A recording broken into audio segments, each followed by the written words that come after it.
Good morning, friends, and welcome back to Going on Daily Live. I am Becky here with Mr. Kyle Miller, not Kyle Good morning. Turner, as Ron thought yesterday by accident. Okay, we're either brother and sister or married, and that's totally fine. It's all good. It's fine. all good. That's fine. It's only awkward if you make it awkward. Exactly.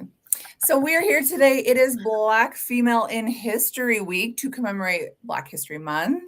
So very excited about that. You've got a story about psychology. You've got a story about showing up for people, or maybe for yourself. I don't know. Yeah. I've got my money facts that I didn't get to yesterday, and I've also got some female first stories. So it's going to be a good show today. Yeah, absolutely. It's going to be a great show. There is a good show. There's a fluff stuck to my lipstick, and it's driving me crazy. I think I got it. It's a dog hair. Yeah. So it's a dog hair. That's great. Well, I am in a house with many dogs, Kyle. So, par for the course. And I actually got up early enough today to help my kids in the morning. I was lint rolling their bums because they both wear black stretchy pants, and I have 3 dogs and they're laying on the couch. So, getting them ready for school. Just normal. Just normal. Yeah. Exactly. Yeah.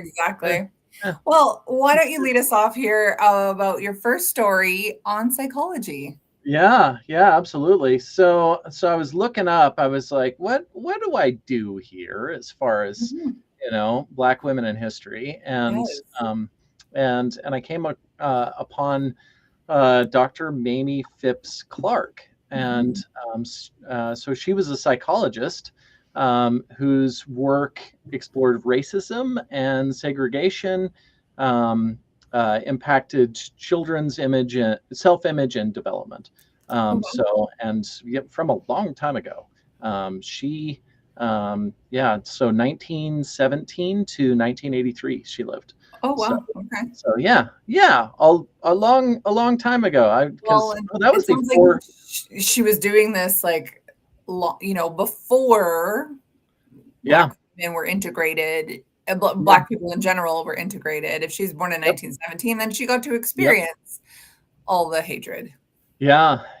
So it says her most famous research was the doll test, which I'm not familiar with. I didn't take the time or have the time to look that up, but I was so where Black children shown identical dolls with different skin tones overwhelmingly preferred the white dolls and ascribed positive traits to them. That was but anyway, and then so she co-founded the Northside Center for Child Development in Harlem. Oh wow. One of the first community health centers offering culturally responsive psychological services to Black children and families at the time when the care was scarce. Which, I mean, right now still care is scarce for lots of people, unfortunately. Unfortunately. But she led that center for over 3 decades. Blending clinical care and social advocacy. Wow. Super interesting. But let's see here. I thought there was something else that I had on her too. But I'm looking at her.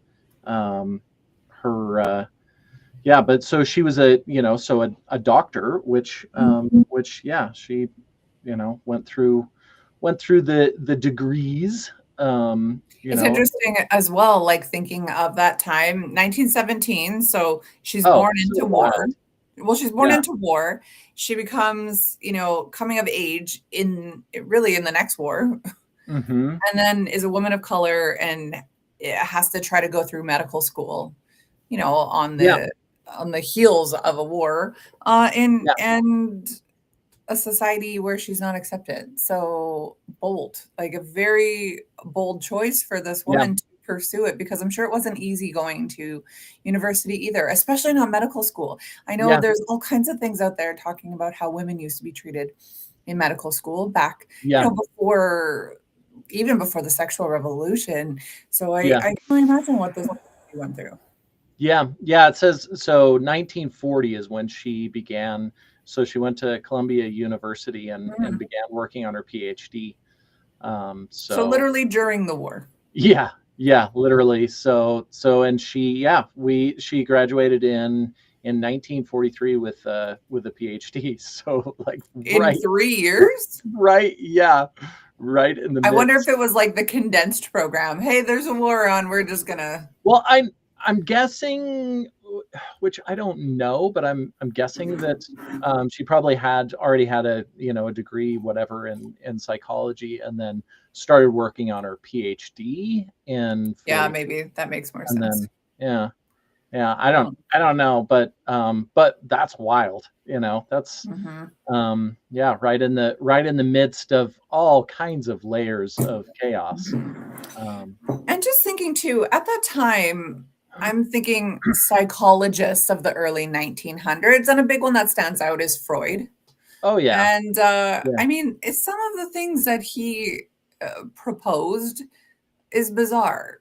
I mean, I don't disagree with some of it, but I do disagree with some of it. And so, to be coming up as a psychologist in that day, I don't know. I just think that would have been so tough, because you had people like Freud who were so prominent. And Ron, you spelled Freud wrong. Freud. But good one. It's phonetic, so the good one. But yeah, like some of the stuff that Freud would talk about with like, I don't know if I spelled it right with a W. Ron, today is not your day. Today is not your day for spelling. But anyways, like some of the stuff that he was talking about was very like hypersexualized and coming from the id or your what you're born with, your drive, your primal instincts and things like that. And so to be not only a woman but a woman of color and focusing on something entirely different must have been just really difficult. Yeah, it's interesting because I think now with the internet and cancel culture and all of those things, it's different in a different way.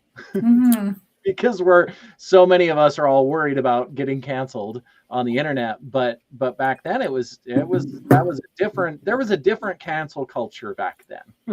It was like you don't even get to start culture. Yeah.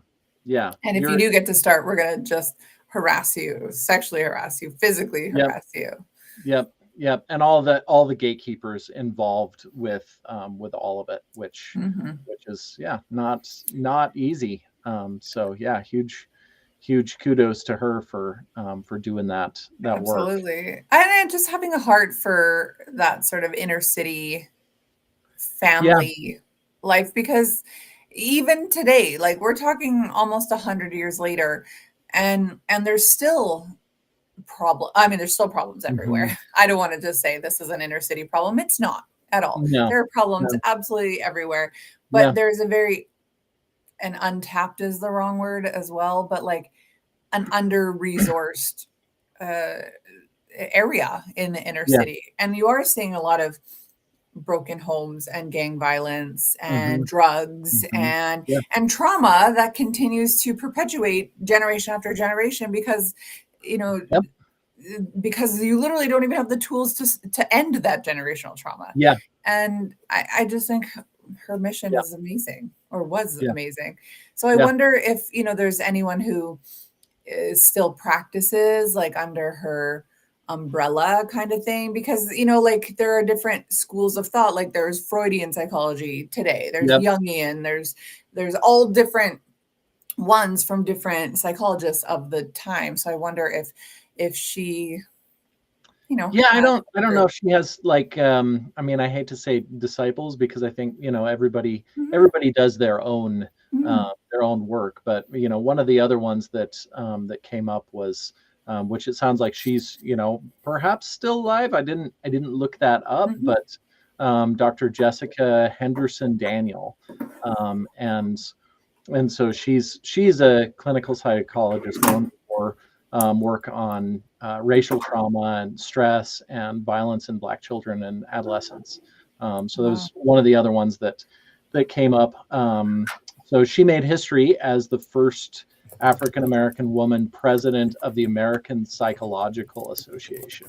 Oh, wow. In 2018. So, yeah. Oh, so yeah, she's likely still alive. I just looked her up here, and it looks like she is still alive and well. So, I mean, this is beautiful. These women have a heart for the people, and I love that. I love their mission. I love what they went after, and I love the adversity that they've literally had to face to get there. Yeah. So.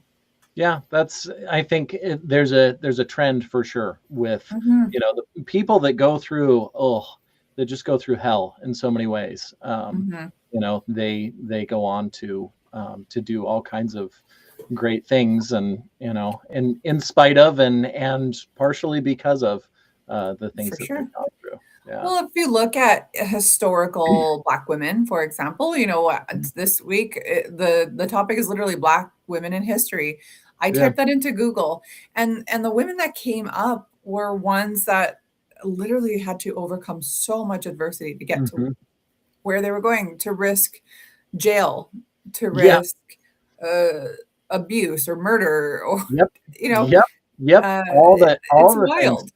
Yeah, it's wild. And for a lot of us, I think so many of us would be terrified to do it. As you and I obviously do not have the same sort of struggles, but I think both of us would be scared. I mean, look at us. We are scared of cancel culture right now, in a time where it's literally just words on the internet and not like fear for your life, or you'll never have a job again, or how will you feed your family, or whatever. So these women were brave, and I'm really happy that we're doing this week. Yeah, very much. Very cool. Great segment. Good stuff. Yeah, thanks. Well, a great way to start us off on our morning edition, our bright and early for you and I, 8 a.m. edition. Although you were up early this morning. You were up with Ron at 7 a.m.? Yeah, I'm usually up at 6 my time, and then because I gotta have some coffee and clear my mind and get restabilized. So before I hear this from people that they say they need time to process. My husband's the same. He's got to get up. He's got to have his coffee for an hour and sit on the couch and scroll. And me, I'm like, I got to be up or I've got to be somewhere in 7 minutes. So I'm going to wake up in 5 minutes. Like, that's me. So, but this morning, like I said, I got up. I had a couple things I was able to do. I have my bone broth this morning. Oh, yeah. Yeah. I already had my glutamine this morning. I got my protein here. So I'm trying to set myself up a little bit better than normally, because honestly, I'm learning as I'm almost 40 that you can't really set yourself up for success if you're just winging it all the time. It's really hard to really have to have your nervous system start off already in like panic and rush. Yeah. That's me all the time. And that's, it's made a huge difference because, normally, if I wouldn't have been hanging out with Ron, then I would have been probably journaling. That's a great way to calm your nervous system. Yeah. I get up. I mean, that's my regular routine is get up in the morning and get coffee made and everything, listen to an audiobook while I'm doing that. And then, love that. And then sit down and journal for, 20, 30, 40 minutes. And, people always talk about journaling, and I don't know what to write. And even like going through chemo and stuff, I'm just like, I just write out whatever is on, because in my opinion anyway on journaling is that it doesn't really matter what it is that you write. It's cathartic regardless. And it's the process, because it slows your mind down. Like it puts the brakes on super heavy, because you have to sit down and think about, I'm going to write something. And then you think about what you're actually, so it's like so many processes of slowing your mind down until you actually write a word on the page. For sure. I agree. So that's for me. I just write out, I'm like, lots of thoughts today, it's half the time it's, I feel like it starts as fluff, and then as you're you are vulnerable, because even still, like, it's hard to be vulnerable to a paper, to yourself, you know, because you're like, oh, I had a great day. I'm super tough. Oh, Jake is here. Who is Kyle? What do you mean, who is Kyle? Kyle's our guy. Kyle is our resident psychology guy. Resident brain here. Jake, you've never been here when Kyle's here? I'm shocked by this. Yeah, I don't know that Jake has come on, but yeah, good morning, Jake. Yeah, Jake's here pretty often here on Twitch, so thank you for being here today, Jake. I guess I might as well introduce who we are. So again, I'm Becky. This is Kyle Miller. Oh, this is our, morning show crew. It changes all the time. I'm here all the time. Kyle's here all the time. Everyone's here all the time. You can check Kyle out at kylemillercoaching.com, where he is on also every single media social platform. All of them. He is a life coach. And of course, me, you can find at aboundinghealth.ca. You are listening, maybe you were listening with Jake right now on Twitch. You can find us there at, RI_broadcasting. You can find us on Kick or YouTube or Rumble at Rhode Island Broadcasting. You can find us on X, Twitter at Broadcasting RI. But maybe you can't listen to us live every morning, 8 a.m. your time.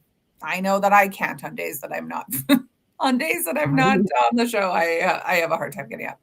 But you can definitely listen to us after the fact on Spotify, Red Circle, TuneIn, iHeartRadio, and that new one right under you, Amazon Music. Yeah. RIBroadcasting.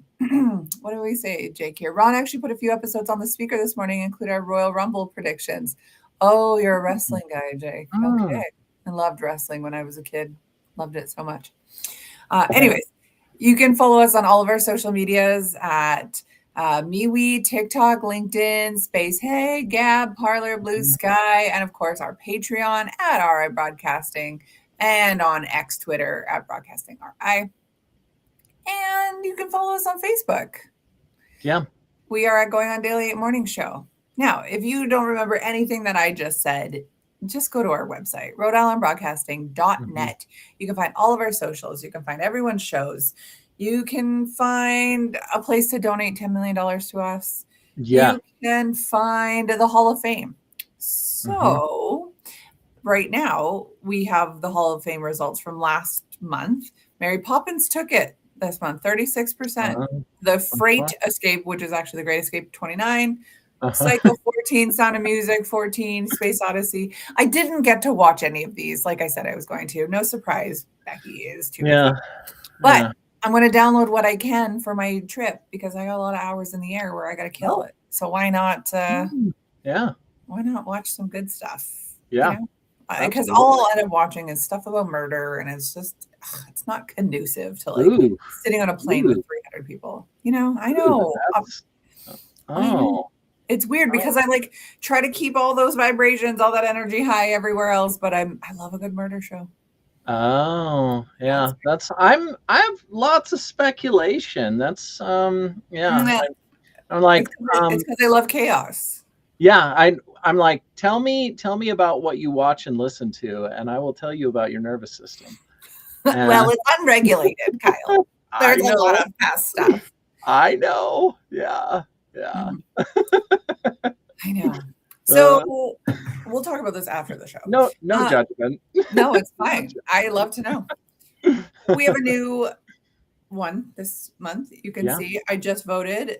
You just scan the QR code if you can. If you're watching from your phone, maybe different story here, but it's for 90s TV shows: Twin Peaks, The X-Files, Buffy the Vampire Slayer, Oz, and ER.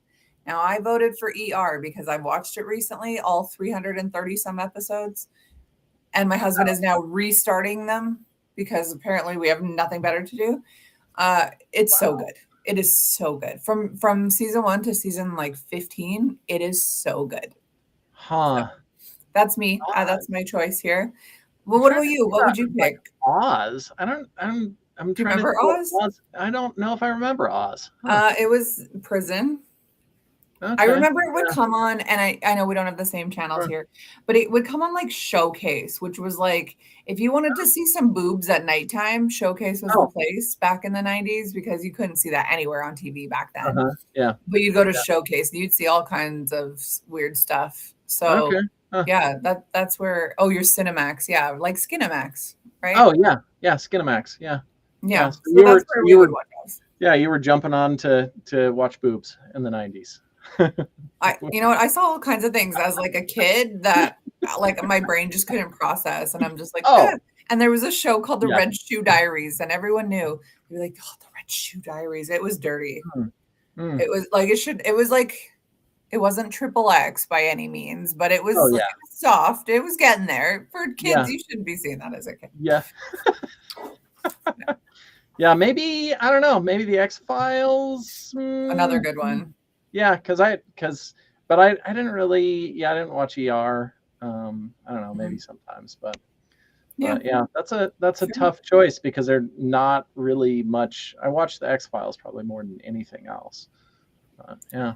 Yeah, we definitely rewatched that one recently as well. Now, I couldn't stay with it. My husband would start watching stuff when I was gone, and then I started to miss like different plots to it. I mean, some of it is cheesy, but some of it was pretty yeah. So yeah, the normal. I mean, like all the rest of the 90s, and I mean now and all all TV. Pretty much. Yeah, pretty much. Exactly. Yeah. So anyways, go scan the QR code, vote for your favorite. We will see at the end of February who is the winner. I'm gonna say that X-Files is taking it. That's what I'm thinking. Or maybe Buffy, but I'm gonna say X-Files probably. That's my guess. Yeah, Buffy was, I mean, so cheesy, but also so cheesy.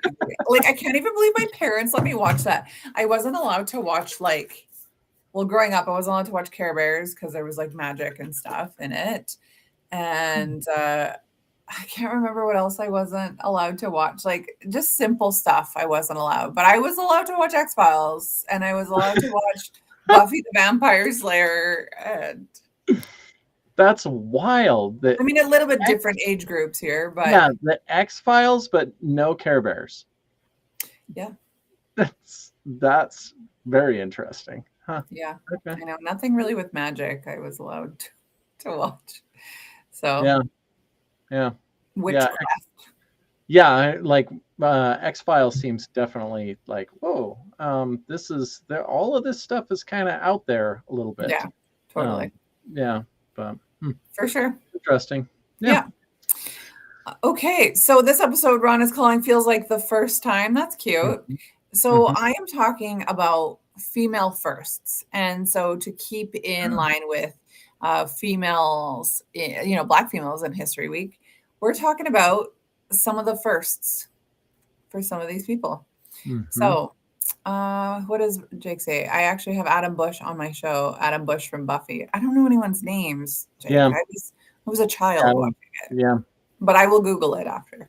Yeah. So on my list here, we've got Phyllis Wheatley. She is the first Black woman to publish a book in 1770. So before America was even a country.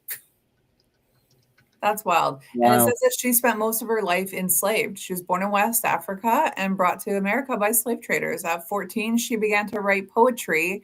Her poems were influenced not only by the poets of the time, but heavily by her African heritage and her faith. That is crazy. And she published a book in 1770. That is honestly a lot earlier than I was expecting. That's wild. Yeah. Yeah.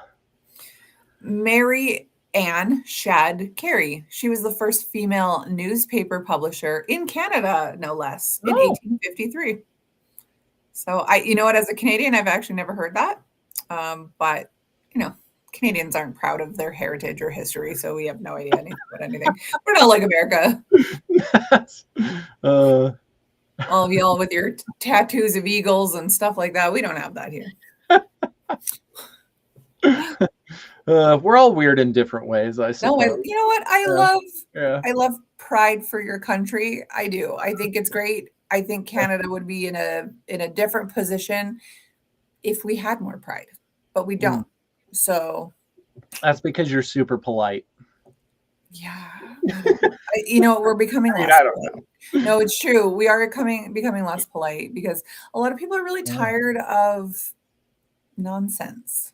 They're tired of and this is going to get political for a second here, but we're tired of like sending, and I'm sure you guys are too, but sending all of our money to help other countries when there's literally people here who can't afford anything. Like housing is out of control here.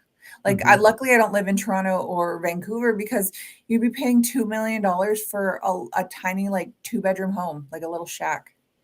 Like it's insane. So, I don't understand why we just keep sending money everywhere else when like we could keep it in, like we have a crazy opiate problem here. We have a crazy homeless problem, and it's super cold. You can't be homeless in Canada. Yeah.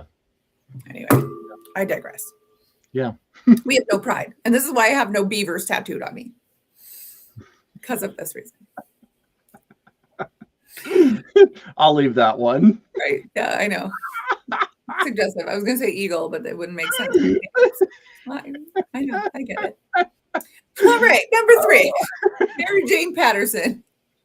She is the first Black woman to get a college degree in 1862. Amazing. That's wild and amazing. Dr. Rebecca Crumpler. She was the first Black woman to get a medical degree in the U.S. in 1864. Wow. Charlotte E. Ray. She was the first Black woman to get a law degree in the U.S. in 1872. I cannot imagine how going to, like we said with your first segment, like going to medical school, but going to law school. Yeah. And this time, I mean, even now as a female, I feel like it'd be tough, but like, in the 1800s, oh my word, it says that in the 19th century, women were prohibited from getting licenses to practice law. So her career is not well documented for the obvious reasons, but we know it took exceptional courage to break through the barriers that she did. Yeah, I'm doing it anyway. Imagine just being told it's illegal because because of your skin color like that. I don't get it. Like as I'm doing this show, like I knew these atrocities existed, but like I don't know. I guess just because I've never had to face it, like it's not at my forefront, and just like reading it is crazy to think about. Wow. Yeah. The next one is Mary Mahoney. She was the first Black female to become a nurse, 1879. She completed her degree and she chose to pursue her career in private nursing just because of the discrimination that was inherent in the public field. Yeah. So, yeah, but it sounds like she had great bedside manner. She was really kind, and she's considered a pioneer in her field. So that's awesome. Madam C.J. Walker. She is the first Black female millionaire. Oh. Move over, Oprah. Madam C.J. Walker is here. So it says she had to make her own living and her own opportunity, but she made it. She gives advice to not sit down and wait for the opportunities to come. Get up and make them. Now, it doesn't actually say what she did to become a millionaire. Yeah. When did she become a millionaire? Because I'm totally curious. 1910. 1910. So what's the translation? If she was a millionaire in 1910, because that's a lot of money. Yeah, totally. Yeah. Madam, I need to know now. Let me look this up here. Yes. Madam C.J. Walker. So she, you know what? That was pushing the end of her life because she died in 1919. Wow.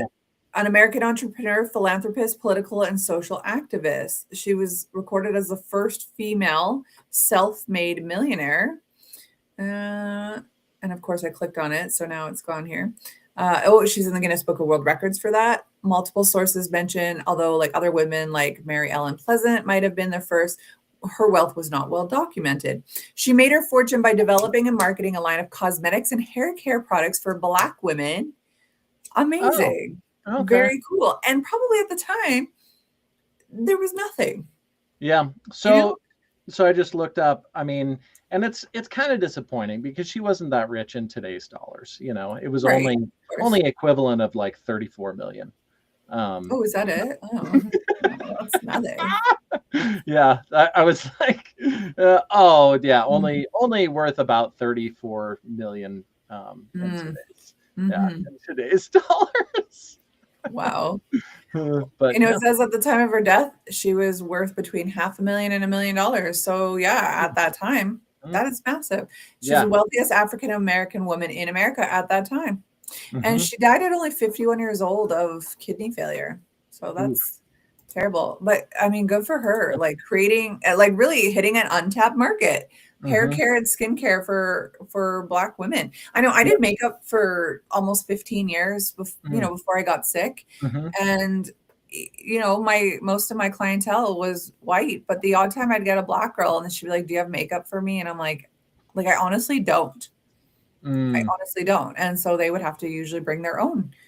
I'd have the odd one for maybe more of like a light skinned girl.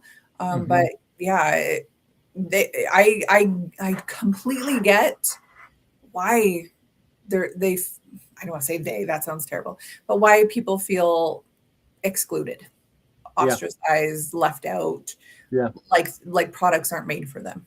I get it because I'm living proof of that is actually happening. I mean, it's like, how do we make this for the masses for us to sell more stuff? It's not, how do we actually solve an actual problem that people are having? Which I love that there's so many small businesses that are kind of popping up. I mean, it's not always necessarily easy to find them, but more and more popping up that have unique little niche items for specific different for people. Sure. Well, I'm noticing too, like, because I got trained as a makeup artist in 2011, and you'd go to the makeup stores and there was a lot of white shades, and that was kind of it, like the odd light brown one. But now you have people like Rihanna, who's come out with her makeup line, and there's like 40 shades, and a lot of them are dark, and there's like every color in between, and that is awesome. And then now you're seeing all kinds of other brands jumping on that same trend, which is not even a trend because yes, Ron, 50 shades. Oh my gosh. But yeah, they're jumping on this because they're realizing like, hey, there's other women who want to wear makeup as well. Yeah. Not just us pasty ladies. Yeah.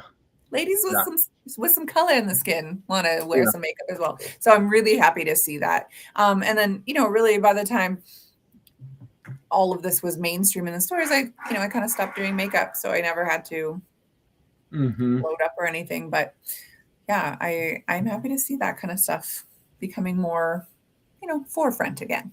Yeah. Super cool. Yeah. Super cool. All right, I got to get through this list here. Otherwise, we are going to go over the show, and we cannot today. Yeah, we can't. We can't go over. Yeah, not today. So, Dr. Sadie Tanner Moselle Alexander is the first Black woman to earn a PhD in economics in 1921. Interesting. Bessie Coleman, the first Black woman to fly a plane in 1922, and that's this picture right here. Ooh. Yeah. Hattie McDaniel, the first Black woman to win an Oscar in 1940. I don't know why it wouldn't say what movie it was, but yeah. Alice Coachman, we talked about her yesterday in my segment. She was the first Black woman to win Olympic gold medals in 1948, and that was in London. And that was, I think she won 3 of them. So that was pretty awesome. We did a whole track and field segment yesterday. Charlotta Spears Bass, the first Black woman to run for vice president of the United States. Honestly, I didn't know that a woman had run back then. This was 1952. Wow. That's wild. Huh. Crazy. Yeah. Yeah. Violet King, the very first Black female lawyer in Canadian history. And that took till 1954. Wow. That's way too late. Yeah. That's a long time after the first one in the US. Yeah. I mean, okay, this might sound like a stupid comment, but growing up here, and it might just be where I lived in Alberta, which is predominantly country, the Texas of Canada. Yeah. I did not know any Black people growing up. Yeah. I didn't know any. The odd time my dad would have a friend or whatever, somebody he worked with, I didn't know anybody. Yeah. And, that's very, very similar, where I live in Pocatello. Just not many. I love it now though. Like one of my daughter's best friends, her family's from Ghana. And I love that my kids are growing up to see that was something I didn't see. Yeah. I For sure. think that's cool. Thanks, Jake. Super, super awesome. Appreciate the Jake's the best. Appreciate the follow and yeah. Yeah, Jake is the best. We've got Shirley Chisholm. We were talking about her yesterday, Ron and I. She's the first Black woman to be elected to U.S. Congress in 1968. Again, 68. That seems late. Yeah. Vinette Carroll, the first Black woman to direct a Broadway play, 1972. Rosemary Brown, the first Black woman elected to Canadian legislature and the first woman to run for leadership of a federal political party in 1972 and 1975. I did not know this. 70. Again, wow. That's because I don't know Canadian history. Yeah. Yeah. They apparently have nothing in the 80s, but in the 90s, we have Mae Jemison, the first Black female astronaut in 1992. 92. Wow. It's just crazy because these are not long ago. It seems yeah. Well, I was telling Ron yesterday too, is like, because I was born in 1986, like my life is always it's been integrated, like obviously not where I lived, but like on TV and stuff, it was a lot more integrated.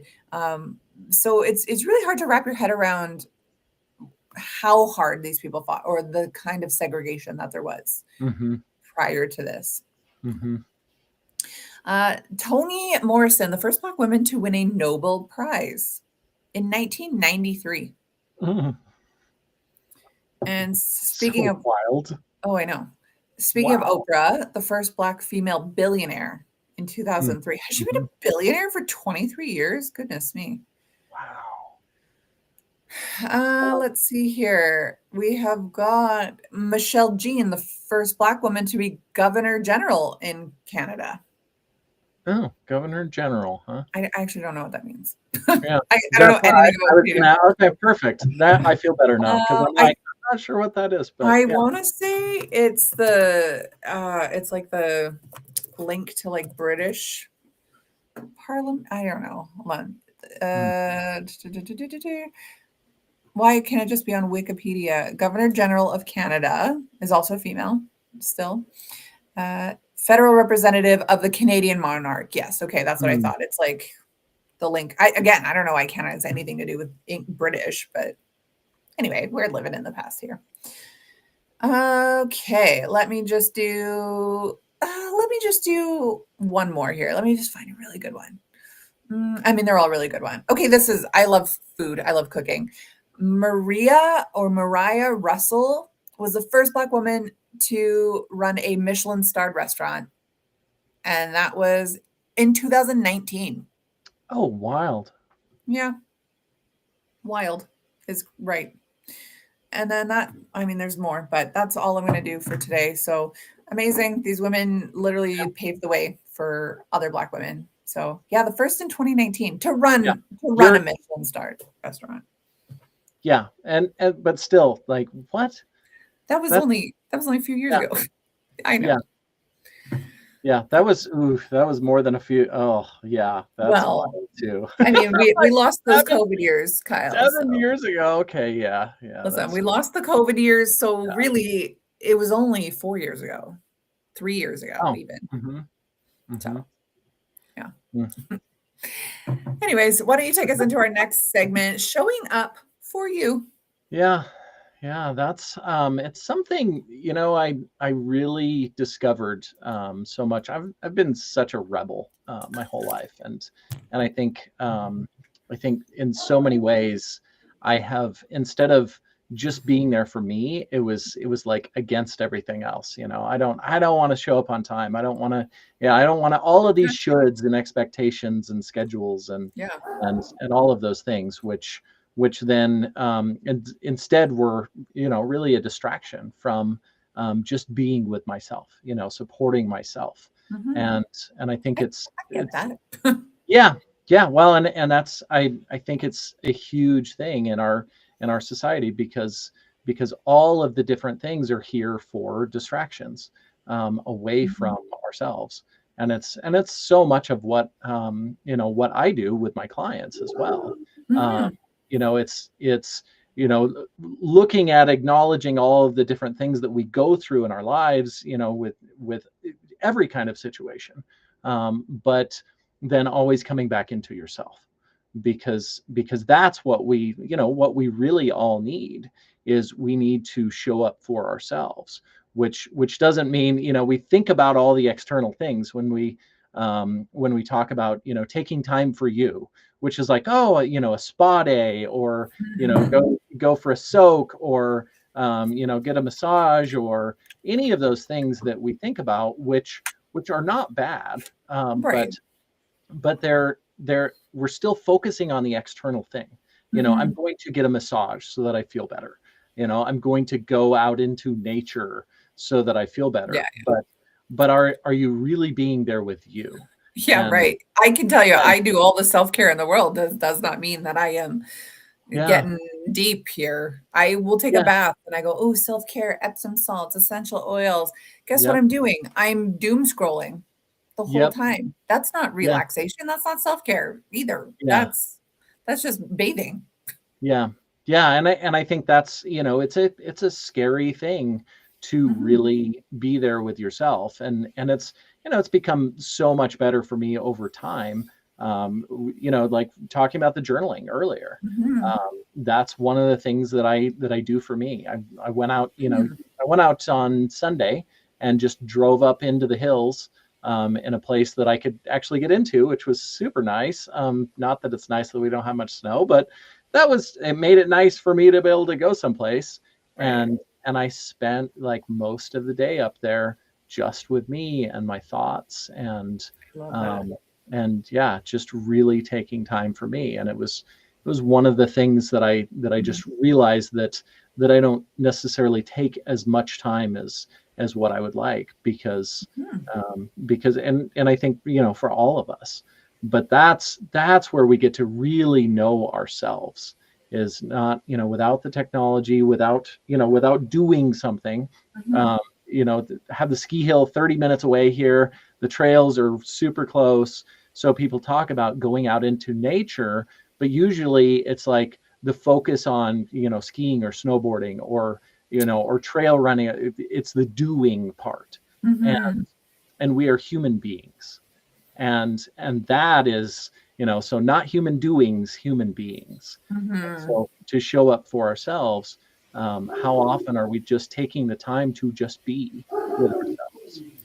Well, I know, at least for someone like me, it is hard sometimes to shut off, because and I've told people this recently, I think I'm so busy all the time because I'm avoiding doing the work or sitting in my own thoughts, and I'm getting better at it because I've done a lot of work. But it's like when you go to counseling, those counselors know exactly when to pause, because like those quiet moments are when you go, oh, I'm uncomfortable, I don't know how to do this, and then you just start going, and that's intentional, right? Because sitting in silence is awkward. Look, if you're with somebody, it's, you got to fill the gap. It's quite, even with me, I'm on a drive with my husband, if we're not talking, I'm like, what's wrong? Do we not like each other? Like, is something wrong? And then I get uncomfortable, and my husband has said, you don't have to talk, like, it's fine, you can just be silent through these moments. And I'm like, oh, I literally don't know how to be, because sitting in silence means really thinking about anything. I don't know about what you've gone through. So all of the thoughts through it. All of the thoughts come up. But I think that's it's a huge and the, for me, the most important part is the awareness. I mean, because we're probably all gonna, beat ourselves up for, oh gosh, I'm scrolling again. Now I'm doing this, I'm adding this extra other thing to my schedule so that I can be busy, so that I'm not just sitting with me. And the awareness is the most important part, because we can't change anything that we're not aware of. And so that, the awareness, and then, be kind to you. Don't put the stick down. We don't need to beat ourselves with every single thing that we do that's dysfunctional or not the way that we want to do it. That is a hard one, though, because it kind of goes hand in hand. Like, usually these people that are hiding what they're feeling or what they've been through are also first to beat themselves up for something. Like, I know I should have been better. I know I should have done that. I know I should have eaten that food. I know I should have slept earlier. And I am that person. And I often am told through this healing journey, can you give yourself some grace? Can you just like stop talking about yourself like that? Can you remind yourself that you weren't on vacation for 2 years? Can you remind, it's like there's a lot of that goes on.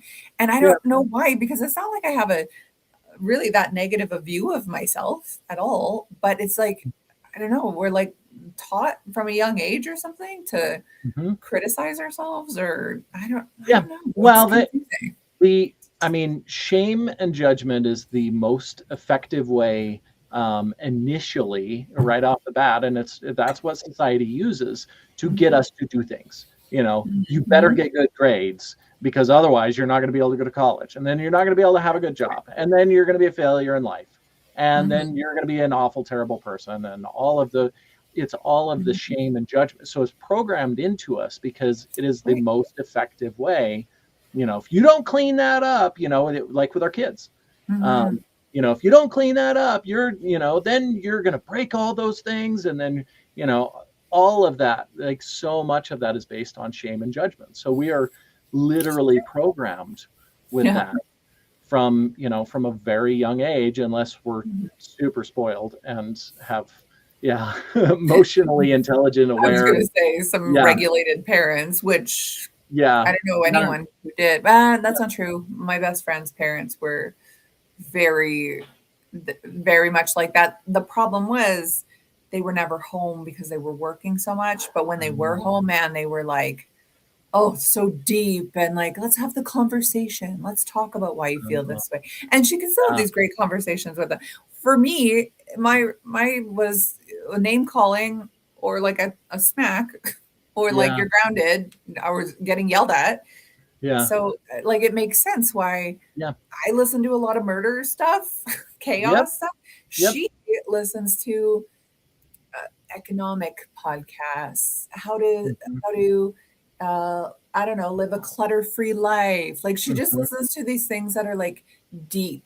And for me, I listen to like the mindless stuff. And again, maybe if it is something learned in childhood between chaos and calm, you choose those paths as well. Well, it's the way to turn off all of the thinking about all the things that we don't want to think about. And the more regulated I've become and the healthier I've become, the less that I'm like, I don't want to watch any drama. I don't want to watch any of those shows, which I notice, and I notice with my clients too.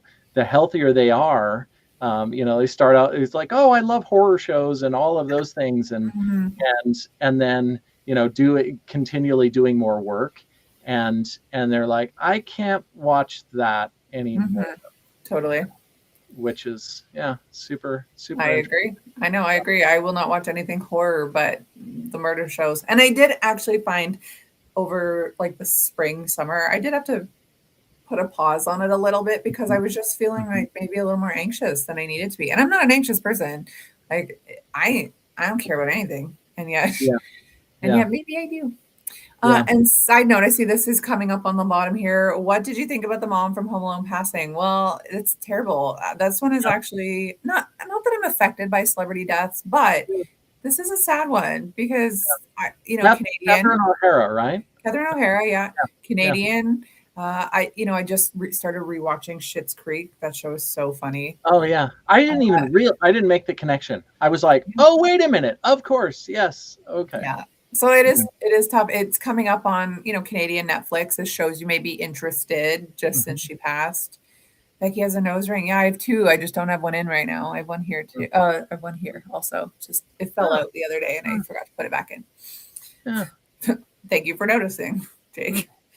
But yeah, very, very tough. Desmond Wilson died, Sanford and Son. Oh, I'm sorry, that is before my time, so unfortunately I don't know the details of that show. Yeah. But yeah, anyways, back to your you're showing up for you. I like that. Yeah. It's a good reminder for everybody that just because you are doing self-care doesn't mean that you're doing self-care. Yep. Yeah. And just, reminder to be kind be kind to you along the way. I mean, all of this looks like a hug.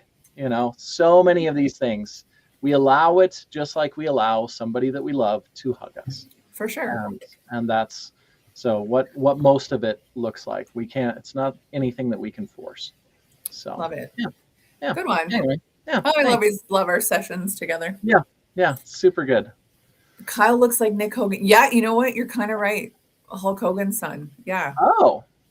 If that's the one you're talking about. I like that. Well, and it's funny because when he was talking about wrestling or being a wrestling fan, I was like, I think I still have the cassette tape from like the Hulkamaniac, from Hulk Hogan.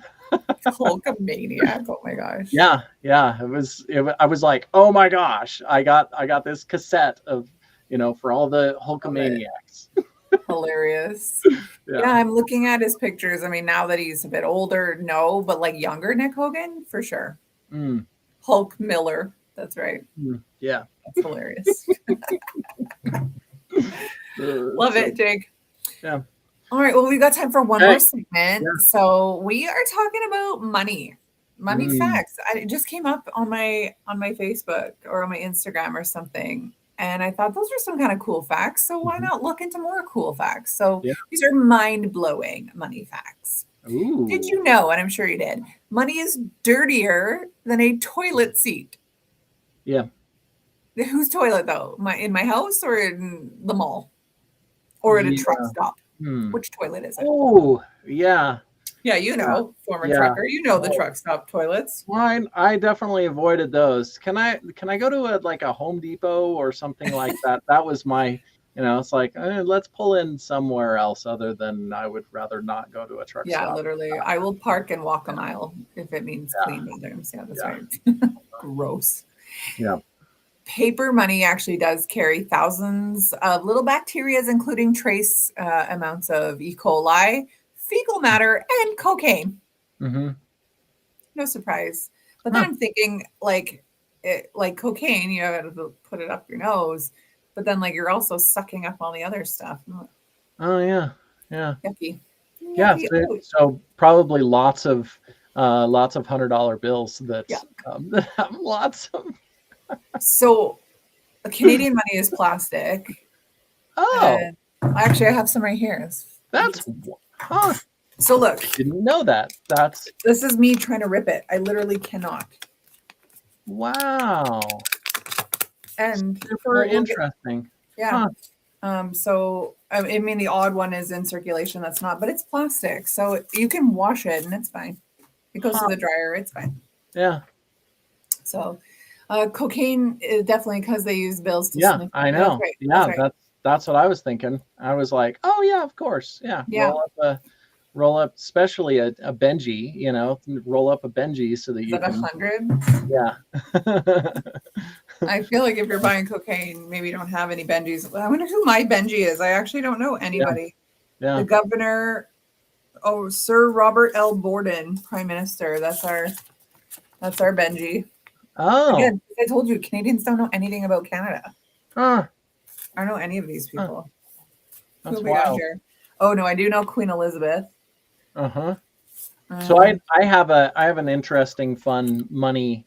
I was patrolling on Saturday night up the ski hill, and we were skiing down at the end of the night to go turn all the lights off and close the place down, and I skied up to a sign to go move the sign out of the way so that they can groom, and there was a $1 bill literally right next to my ski. Oh, and yeah. I was like, oh, sweet. So, picked that one up. And then I turned around and looked, and there was another one up the hill. So I hiked back up and grabbed. So I got $2 off of just literally in the middle of the ski run.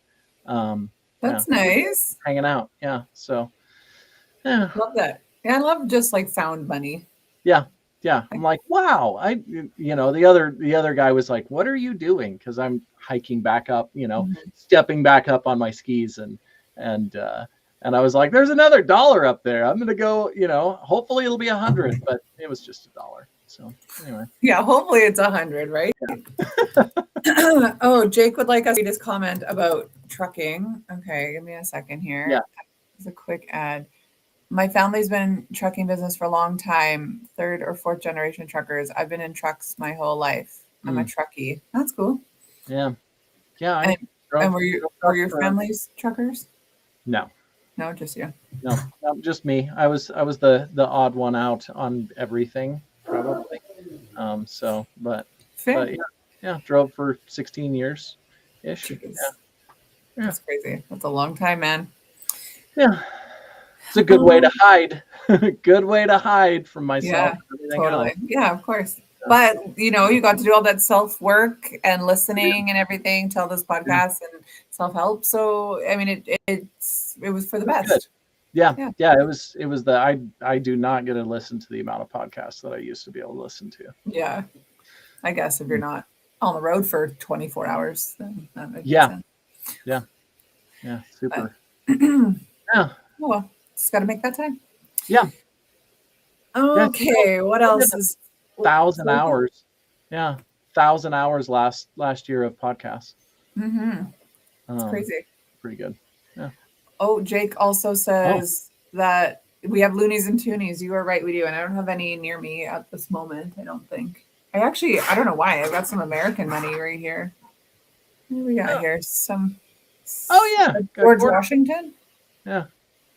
Got a quarter. Oh, there's that eagle that you're getting tattooed on you.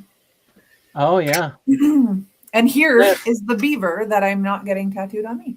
Oh yeah. No beavers for you. No beavers for me. None for you. That's funny. You're welcome. Jake is saying, I need to lose a bit of weight. I'm 245, 6'2", 32 years old, high cholesterol, have a high blood pressure. Is there any tips for losing weight? Consistency, showing up all the time. If you have high blood pressure, high cholesterol, let me know if you know your blood type, Jake. But, there are definitely supplements that you can take to help to lower it. That is not medication and help give you energy. So, yeah, if you know your blood type, that's also helpful. Biggest thing, I think, easiest first gimme is just like all of the processed anything. So literally. Just eating like meat and vegetables is literally cut out your dairy, because your cows in America and Canada, they are not treated super well. They're full of all kinds of nasty stuff. Unless you can get raw. If you can get raw milk, then it is literally illegal in Canada to get raw milk. Yeah. You cannot get it anywhere here. We have it in the fridge. Yeah, there's raw milk in my house right now. So lucky. Yeah. I'll suck it right from the teat. Just kidding. Sorry, that's weird. Yeah. 1% milk. See, like the problem with 1% milk is like you're really not getting all the milk fat from it. So there's this huge push on fat being the bad guy, and yet that's not it at all. You have so many people who are getting dementia and Alzheimer's because they've literally cut fat from their diet. There was that huge push on margarine, which is like disgusting fat. Like you should never have any canola oil, vegetable oil ever again in your life. And there's all this push for low fat, skim milk, this and this. They even came out with a correction, because that whole thing with fat being bad, they actually finally then came out with it and were like, well, actually the study was kind of rigged and it was actually about sugar. Oops. Yeah. Even if you find a low fat product like cottage cheese, sour cream, milk, whatever, there's always more carbs in it. Why? Because they've added sugar. Yeah. Yeah. You guys are over time. We're over time. Yeah. Dang it. Okay, let me finish my facts here. Most money doesn't physically exist. Over 90% of the world's money is digital, just numbers on computers, not cash or coins. Yep. The U.S. government burns all your old money. So $1 bills are shredded or incarcerated and replaced. Millions of dollars destroyed daily. That's sad. Yeah. It's because your money is not plastic. It's like it would never go bad otherwise. The largest bill, wrap it up. Jake, you wrap it up. The largest bill ever printed was $100,000. It featured Woodrow Wilson on it and was only ever used by banks, never the public. Can you imagine a $100,000 bill? That'd be awesome. Yeah. I want one of those. Coins cost more to make than they're worth. Which is why Canada no longer has pennies. Yeah, we don't either. I don't. Yeah, I think they're. I mean, they're still out there, but yeah, it's not. Yeah. Ron is going to yell at us. Ron says we have until 9:10. Money doesn't buy happiness, but it does reduce stress. Studies show that income improves well-being up to a point, mainly by reducing financial anxiety. Of course, like, yes, if we were all rich, but also regulated, life would be really great. But you also know, like, when you see celebrities and stuff who aren't happy because money actually doesn't buy it. Yeah.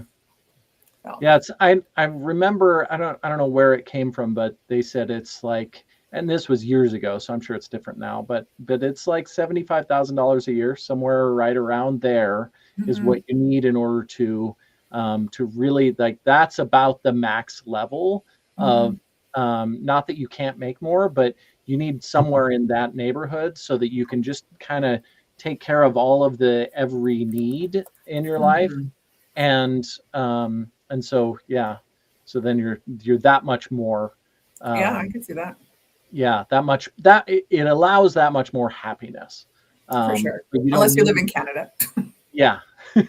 Double that and then triple it. And then that's what you need to live. Yeah. Oh, that's funny. You know what? Why don't I do this? I still have a ton to go through. I'm just going to wrap it up here and then I will do it next time. Ron, you don't have to make another segment. Oh, Jay Bushy, my friend. What is the next show? That tomorrow, Wednesday, with Kenny, maybe? I don't know. Anyways, let's wrap it up. Let's I don't know. Let's text, because I always love our text. 10 a.m. tomorrow. Oh, it's Sharon and Ron. Okay, so not at all Kenny. So be back tomorrow for that show. That will be a good one. Thursday, it'll be Luana and JJ. Saturday is going to be Sharon again with Lena. Sunday, Kenny and Ron. And then I am probably back Monday. I will say I am going to have to do it from my phone, which I know sucks, but my husband has a colonoscopy, but I'm going to do it from my car. So hopefully, Ron, that's okay. Okay. So yeah. Okay. Oh, Kenny is on Saturday. Oh, Kenny and Lena. Yeah. Okay. Yeah, I'm going to be mobile next week too. So we'll see how my internet is. Yeah, exactly. We'll make it work. We will make it work. So, all right, everyone. Jake, thank you for being here. Yeah. Thank you, everybody. See everybody tomorrow morning, 8 a.m. our time. Yeah. See you guys. Okay. Bye.